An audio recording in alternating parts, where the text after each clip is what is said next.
ಆಜಿ ಮಸಾಲಾ. ಎಂತ ಅಡಿಗೆಯ ರುಚಿಯಾಗೋ ರಹಸ್ಯವು 20 ರೂಪಾಯಿ. ಅನುಮಾನಾಸ್ಪದ ರೀತಿಯಲ್ಲಿ ಮೃತಪಟ್ಟಿದ್ದ ಅಪ್ಪ ಮಗನ ಸಾವಿನ ಪ್ರಕರಣಕ್ಕೆ ಬಿಗ್ ಟ್ವಿಸ್ಟ್ ಸಿಕ್ಕಿದ್ದು 6 ವರ್ಷ ಸಂಸಾರ ಮಾಡಿದ್ದ ಮಡದಿ 9 ತಿಂಗಳು ಹೊತ್ತು ಜನ್ಮ ಕೊಟ್ಟಿದ್ದ ತಾಯಿಯೇ ಪ್ರಿಯಕರನ ಜೊತೆ ಸೇರ್ಕೊಂಡು ಕೊಲೆ ಮಾಡಿ ಕತೆ ಕಟ್ಟೋದಕ್ಕೆ ಮುಂದಾಗಿದ್ಲು. ಆದರೆ ಪೊಲೀಸರ ತನಿಖೆಯಲ್ಲಿ ಪಾಪಿಗಳ ಕೃತ್ಯ ಬಯಲಾಗಿದೆ.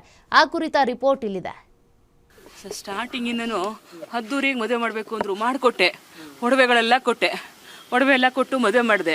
1 ವರ್ಷ ಚೆನ್ನಾಗಿತ್ತು, ಮಗು ಆಗೋವ್ರಿಗೂ ಚೆನ್ನಾಗಿತ್ತು. ಮಗು ಆದಮೇಲೆ ಅವ್ನಿಗೆ ಅಫೇರ್ ಆಯಿತು ಯಾವುದೋ ಹುಡುಗಿ ಜೊತೆಲಿ, ಅಬಿಗೆನೆ 2-3 ಸರಿ ದಂಡಿಸಿದ್ಲು. ಹಿಂಗೆ ಮಾಡೋದು ಸರಿ ಇಲ್ಲ, ನನಗಿಂತ ಹುಡುಗಿ ಬೇಕಾ ಅಂದ್ಲು. ತುಂಬಾ ನೋವು ಮಾಡ್ತಿದ್ಲು.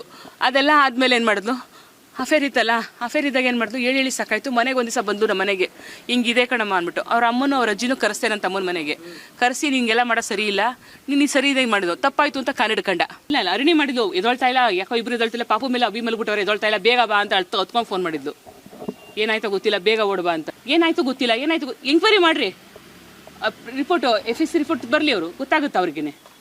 ಯಾಕೆಂದ್ರೆ ಇದು ಆಲ್ರೆಡಿ 2 ಸರಿ ಅಟ್ಯಾಕ್ ಆಗಿತ್ತು. ಆಮೇಲೆ ನಿಮಾನ್ಸ್ ಪೇಷೆಂಟು ಯಾವಾಗಲೂ ಹುಚ್ಚುಂಚಿತರ ಆಡೋಣ. ಕೇಳಿದ್ರಲ್ಲ ಈಕೆಯ ಮಾತನ್ನ. ಈ ಅಮ್ಮ ಬೇರೆ ಯಾರೂ ಅಲ್ಲ, ಕೊಲೆ ಮಾಡಿರೋ ಖತರ್ನಾಕ್ ಹೆಂಡತಿಯ ತಾಯಿ ವಿಮಲಾ ಅಂತ. ನಿನ್ನೆ ಮೀಡಿಯಾ ಮುಂದೆ ನನ್ನ ಮಗಳು ಸಾಚಾ, ಅಳಿಯಾನೇ ಬೇಲಿ ಹಾರ್ತಿದ್ದ, ಅವನೇ ಸರಿ ಇರಲಿಲ್ಲ, ಎಲ್ಲವನ್ನ ಆಕೆಯೇ ಸಹಿಸಿಕೊಂಡು ಜೀವನ ನಡೆಸ್ತಿದ್ಲು. ಆಕೆ ಕೊಲೆ ಮಾಡುವಷ್ಟು ಕಟುಕಿಯಲ್ಲ.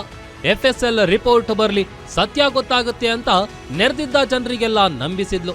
ಆದ್ರೆ ಇಂದು ಅದೆಲ್ಲ ಉಲ್ಟಾ ಆಗಿ ಕೊಲೆಯ ಕಟು ಸತ್ಯ ಬಟಾಬಯಲಾಗಿದ್ದು, ಕೊಲೆಗಾರ್ತಿ ಹರಿಣಿ ಕೊನೆಗೂ ಲಾಕ್ ಆಗಿದ್ದಾಳೆ.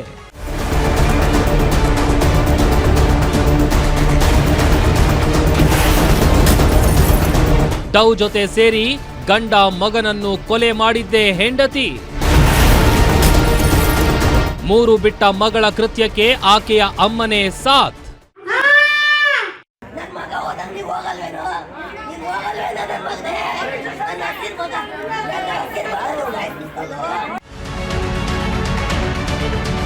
ನಿನ್ನೆ ಚಿಕ್ಕಬಳ್ಳಾಪುರದಲ್ಲಿ ನಡೆದಿದ್ದ ಅಪ್ಪ ಮಗನ ಅನುಮಾನಾಸ್ಪದ ಸಾವಿನ ಅಸಲಿ ಸತ್ಯವನ್ನ ಪೊಲೀಸರು ಬಯಲು ಮಾಡಿದ್ದಾರೆ.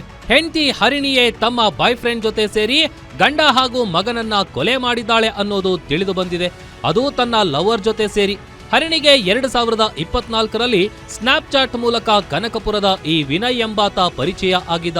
ಅಂದು ಹಂಗೆ ಫ್ರೆಂಡ್ಸ್ ಅದು ಇದು ಅನ್ಕೊಂಡು ಇಬ್ರು ಮಂಚವನ್ನ ಏರಿ ಅಕ್ರಮ ಸಂಬಂಧವನ್ನು ಮುಂದುವರೆಸಿದ್ರು. ಗಂಡ ಅಭಿನಂದನ್ಗೆ ಇದು ಗೊತ್ತಾಗಿ ಗಲಾಟೆ ಕೂಡ ಆಗಿತ್ತು. ಆಗ ಹರಿಣಿ ಮನೆ ಬಿಟ್ಟು ಹೋಗಿದ್ಲು. ಮನೆಯವರು ಸೇರಿ ರಾಜಿ ಸಂಧಾನ ಮಾಡಿ ವಾಪಸ್ ಕರೆತಂದಿದ್ರು ಕೂಡ ಕಾಮದ ಚಾಳಿ ಬಿಡದ ಹರಿಣಿ ನಿತ್ಯ ಗಂಟೆಗಟ್ಟಲೆ ಫೋನ್ನಲ್ಲಿ ಮಾತನಾಡ್ತಿದ್ಲು. ಆಗ ಅದನ್ನ ಬಯಲಿಗೆಳೆಯಲು ಪತಿ ಅಭಿನಂದನ್ ಆಕೆಯ ಕಾಲ್ ಡೀಟೇಲ್ಸ್ ಕೂಡ ಕೇಳಿದ. ಇದರಿಂದ ಇಬ್ಬರ ನಡುವೆ ಸಂಬಂಧ ಮತ್ತಷ್ಟು ಹಳಸಿತ್ತು. ಆಗ ಮಾಡಿದ್ದೆ ಕೊಲೆ ಮಾಡೋ ಪ್ಲಾನ್. ನಿನ್ನೆ ದಿನ ನಮ್ಮ ಚಿಕ್ಕಬಳ್ಳಾಪುರ ಪೊಲೀಸ್ ಸ್ಟೇಷನ್ ನಲ್ಲಿ ಒಂದು ಕೊಲೆ ಪ್ರಕರಣ ದಾಖಲಾಗಿತ್ತು. ಈ ಕೊಲೆ ಪ್ರಕರಣದಲ್ಲಿ ಮೃತ ಅಭಿನಂದನ್ ಮತ್ತು ಆತನ 4 ವರ್ಷದ ಮಗ ಇಬ್ಬರು ಕೊಲೆ ಆಗಿದೆ ಅಂತೇಳಿ ಅವರ ತಾಯಿಯವರು ದೂರು ನೀಡಿದ್ರು. ಈ ಹಿನ್ನೆಲೆಯಲ್ಲಿ ಮೃತನ ಪತ್ನಿಯ ಹರಿಣಿಯನ್ನು ನಾವು ವಿಚಾರಣೆ ಮಾಡಿದಾಗ ನಮಗೆ ತಿಳಿದು ಬಂದಿರೋದೇನೆಂದ್ರೆ, ಸಂಡೇ ರಾತ್ರಿಯಲ್ಲಿ ಆಕೆಗೆ ಪರಿಚಯ ಇರುವಂತಹ ಒಬ್ಬ ವಿನಯ್ ಕುಮಾರ್ ಅನ್ನೋನ್ನ ಕರ್ಕೊಂಡ್ಬಂದು ಈ ಹರಿಣಿ ಮತ್ತು ವಿನಯ್ ಕುಮಾರ್ ಇಬ್ಬರೂ ಸೇರಿ ಈ ಅಭಿನಂದನ್ನು ಕತ್ತು ಹಿಸ್ಕಿ ಮತ್ತು ಸ್ಮಾದರ್ ಮಾಡಿ ಕೊಲೆ ಮಾಡಿರುವುದಾಗಿ ತಿಳಿಸಿರ್ತಾರೆ. ಗಂಡ ಇರೋವರೆಗೂ ನಾನು ನನ್ನ ಡೌ ಜೊತೆ ಜಾಲಿಯಾಗಿರೋಕೆ ಆಗಲ್ಲ ಅಂತ ಅಂದ್ಕೊಂಡ ಹರಿಣಿ ಅವನಿಗೆ ಒಂದು ಗತಿ ಕಾಣಿಸಬೇಕು ಅಂತ ಪಕ್ಕಾ ಪ್ಲಾನ್ ಮಾಡಿದ್ಲು. ಅವತ್ತೇ ರಾತ್ರಿ ಡೌ ವಿನಯ್ನ ಕರೆಸ್ಕೊಂಡು ಸ್ಕೆಚ್ ಹಾಕಿ ಭಾನುವಾರ ಮನೆಯ CCTVಗಳನ್ನ ಆಫ್ ಮಾಡಿದ್ಲು. ರಾತ್ರಿ ಊಟ ಮಾಡಿ ಮಗನ ಜೊತೆ ಟಿವಿ ನೋಡ್ತಿದ್ದ ಗಂಡ ಅಭಿನಂದನ್ ಹಾಗೂ ಮಗ ಯದುವೀರ್ 11 ಗಂಟೆ ಸುಮಾರಿಗೆ ನಿದ್ರೆಗೆ ಜಾರಿದ್ರು. ಅಷ್ಟೊತ್ತಿಗಾಗ್ಲೇ ವಿನಯ್ನನ್ನ ಕರೆಸಿಕೊಂಡು ಕಾರಿನ ಶೆಡ್ ಒಳಗಡೆ ಇರಿಸಿದ್ಲು ಈ ಕಿಲಾಡಿ. ಆಮೇಲೆ ಬಂದು ಗಂಡ ಮಲಗಿದ್ದಾನ ಅನ್ನೋದನ್ನ ಚೆಕ್ ಮಾಡಿದ್ಲು. ಯಾವಾಗ ಫುಲ್ ನಿದ್ರೆ ಮಾಡ್ತಿದ್ದಾನೆ ಅನ್ನೋದು ಗೊತ್ತಾಯ್ತೋ ಹರಿಣಿ ಹಾಗೂ ವಿನಯ್ ಇಬ್ರು ರೂಮ್ಗೆ ಎಂಟ್ರಿ ಕೊಟ್ಟಿದ್ರು. ಹೆಂಡತಿ ಗಂಡನ ಕಾಲ್ ಹಿಡ್ಕೊಂಡ್ರೆ ವಿನಯ್ ಮುಖವನ್ನ ಒತ್ತಿ ಹಿಡಿದು ಕೊಲೆ ಮಾಡಿ ಉಸಿರುಗಟ್ಟಿಸಿ ಸಾಯಿಸಿದ್ದಾರೆ. ಆಗ ಎಚ್ಚರವಾಗಿ ಮೇಲೆದ್ದ ಮಗ ಎಲ್ಲಿ ಎಲ್ಲಾ ಹೇಳ್ಬಿಡ್ತಾನೋ ಅಂತ ಮಗ ಅನ್ನೋದನ್ನು ನೋಡದೆ ಕತ್ತು ಹಿಸುಕಿ ಕೊಲೆ ಮಾಡಿದ್ದಾಳೆ. ಕೂಡ ಈ ಒಂದು ಘರ್ಷಣೆ ನಡೆಯಬೇಕಾದ್ರೆ ಇದ್ದಿತ್ತು. ಸೊ ಆದ್ದರಿಂದ ಮಗುವನ್ನು ಕೂಡ ಕೊಲೆ ಮಾಡಿರೋದಾಗಿ ಒಪ್ಕೊಂಡಿದ್ದಾರೆ. ಸೊ ವಿನಯ್ ಕುಮಾರ್ ಅನ್ನು ಕೂಡ ನಾವು ಈಗಾಗಲೇ ವಶಕ್ಕೆ ಪಡ್ಕೊಂಡು ಆತನ್ನು ಕೂಡ ಪ್ರಶ್ನೆ ಮಾಡ್ತಾ ಇದ್ದೀವಿ. ಸೊ ಆತ ಕೂಡ ಈ ಘಟನೆ ನಡೆಸಿರೋದ್ರ ಬಗ್ಗೆ, ಅದರಲ್ಲಿ ಆತನ ಇನ್ವಾಲ್ವ್ಮೆಂಟ್ ಇರೋದ್ರ ಬಗ್ಗೆ ತಿಳಿಸಿರ್ತಾನೆ. ಅನ್ಕೊಂಡಿದ್ದ ಪ್ಲಾನ್ನಂತೆ ಕೊಲೆ ಮಾಡಿ ಬಳಿಕ ಸಾಕ್ಷಿ ಗೊತ್ತಾಗಬಾರ್ದು ಅಂತ ಮನೆಯಲ್ಲಿ ಆಗಿದ್ದ ರಕ್ತದ ಕಲೆಗಳನ್ನ ತೊಳೆದು ಇಬ್ಬರ ಬಟ್ಟೆಗಳನ್ನು ಕೂಡ ಚೇಂಜ್ ಮಾಡಿದಾಳೆ. ಏನೂ ಆಗಿಲ್ವೇನೋ ಅನ್ನೋ ಹಾಗೆ ಬೆಳಿಗ್ಗೆ ಎದ್ದು ಸತಿ ಸಾವಿತ್ರಿ ತರ ಬಾಗಿಲಿಗೆ ನೀರ್ ಹಾಕಿ ನಂತರ ಗಂಡನನ್ನ ಎಬ್ಬಿಸುವ ನಾಟಕ ಆಡಿದಾಳೆ. ಅದಾದ ಬಳಿಕ 112ಗೆ ಕರೆ ಮಾಡಿ ವಿಷಯ ತಿಳಿಸಿದಾಳೆ.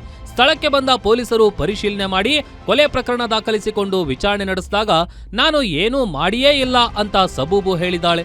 ಯಾವಾಗ ಪೊಲೀಸರು ತಮ್ಮದೇ ಸ್ಟೈಲ್ನಲ್ಲಿ ವಿಚಾರಣೆ ನಡೆಸಿದ್ರೋ ಅಸಲಿ ಸತ್ಯವನ್ನ ಕಕ್ಕಿದ್ದಾಳೆ. ಸದ್ಯ ಆರೋಪಿಗಳನ್ನ ಬಂಧಿಸಿರೋ ಚಿಕ್ಕಬಾಣಾವರ ಪೊಲೀಸರು ತನಿಖೆ ಮುಂದುವರೆಸಿದ್ದಾರೆ. ಮೂರ್ತಿ ಬೀರಯ್ಯನಪಾಳ್ಯ, ಗ್ಯಾರಂಟಿ ನ್ಯೂಸ್, ನೆಲಮಂಗಲ.